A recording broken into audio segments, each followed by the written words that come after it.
Here's an interesting theory that could debunk all of Christianity. So Christians believe that Jesus is God based on history, miracles, and personal experience. But what if it was all fake? The simulation hypothesis states that our reality is artificial. Everything we see, feel, touch is generated by a higher power. In other words, we could be brains living in a vat in a programmed illusion like the Matrix. But there's a problem. Even if we unplug from this reality, how do we know that that world is the real one? What if it's just another layer, another simulation? This creates an infinite regress of simulations within simulations, like Inception, where you'll never know if you're in reality. Even if this were true, Christianity would still be partly true, and here's why. One of St. Thomas Aquinas' arguments for God goes like this. Everything that occurs was caused by something else. For example, you were born because your parents did.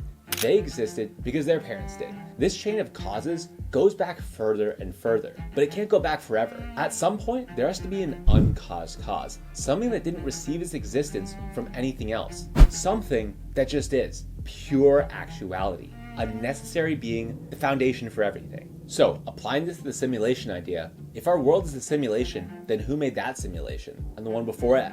You can't have an infinite chain of simulations. It's like an infinitely long chandelier. You can have a ton of chains, but without a hook holding it all together, it's going to fall. That's what we call God. Furthermore, even if simulation theory were true, there's no way to prove it or disprove it. It's unfalsifiable. In other words, it's not a scientific theory, and it kind of sounds like solipsism, or the idea that you can only be sure of what exists in your mind and everything else is unsure. Lastly, if simulation theory were true, if Jesus Christ was just an illusion, then Christians would mischaracterize the identity of God, which is big, don't get me wrong. But the underlying claim of theism, an eternal, uncaused, foundational mind behind all of reality, still stands. Because even simulations need a creator.